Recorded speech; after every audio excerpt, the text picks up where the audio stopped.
Hey, this is Teacher T in the house. I hope you guys are doing well at home. Today we're going to have a lesson on past tense. Alright, so pay attention. I'm watching you. Maybe I'm watching the camera only, but I'm watching you. So guys, today let's take a look at some grammar here, okay? We see this. What is this? I think I heard you guys said timeline. That's right. So we have now, past, and future. Now are things that are happening right now, like today and now. And things that happen in the past over here are like things like yesterday, last night, and this morning. So let's go back and do a little review before we get into past tense.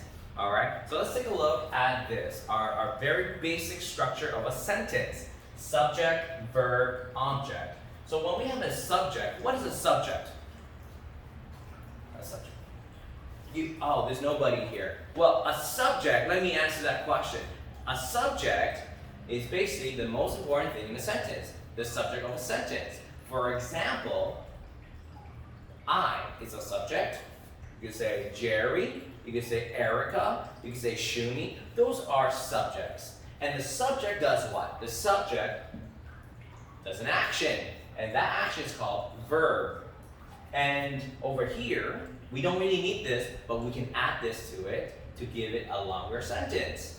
Object gives more information to a sentence, okay? Generally, it looks like a noun. But let's take a look at a subject here. So let's pick a subject. Anybody? Oh, nobody. I'll answer that question. Let's say Teacher T. Teacher T and Teacher T verbs. What can he do? Teacher T, let's say he talks. Teacher T talks to the camera. Alright? So let's break down this sentence into little parts. Teacher T is the subject, talks is the verb, and camera is our object. We can just have a sentence like this. Teacher T talks. That could be good, but we can have Teacher T talks to the camera. That basically gives it more information, okay? Who does Teacher T talk to, or what does Teacher T talk to? Teacher T talks to the camera. So let's break it down a little bit more and review a little bit more. Why do we do verb plus S talks? But now let's bring it back over here and then do a little review of our key point for today. So our key point here is this. When we have he, she, it, name, one of the ways we can change that is verb plus S, which is over here. He, she, name, verb plus S. That is something that we do in the present tense right now, okay? So, if we were to change this into past tense, things that happened yesterday, last night, or this morning, we need to change one thing, and that is what? That's right. I think I heard it. The verb. We must change the verb. The verb must go and become plus what? Ed. That's right.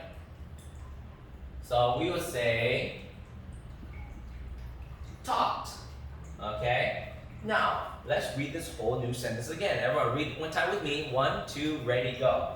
Teacher T talked to the camera. So that happened yesterday, last night, or this morning, or before now. Okay? But let's review one more thing.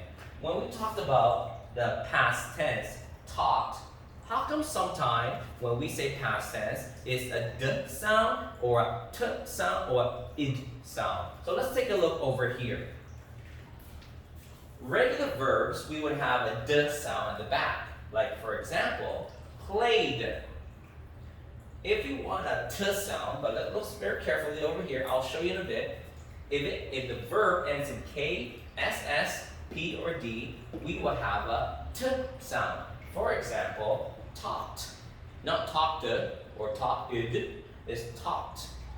And another one that you want to make sure you know is the id sound for the past tense verbs. Like started. Not started or started, started. So if the verb ends in T, D, or any long vowel verbs in general, you need to have an id sound, okay? So let's bring it back over here, and we're talking about past tense. So Teacher T talked to the camera. If we change it to another verb, for example,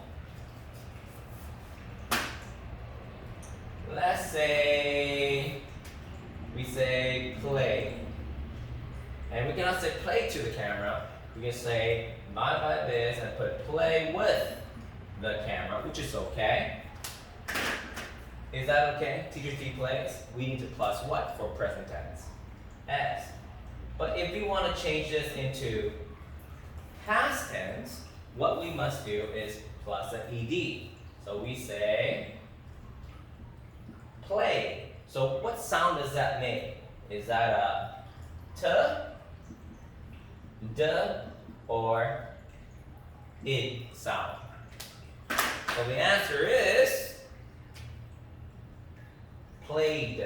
It's a d sound. So in your grammar book, you will have a chance to practice and write it. So I want you guys to try this at home, and then I'll give you guys more videos later on about grammar and workbooks and student books and our reading books, okay? So that's it for today for our past tense lesson. So I'll check you guys later. Be good, do your homework, practice, be good. Bye.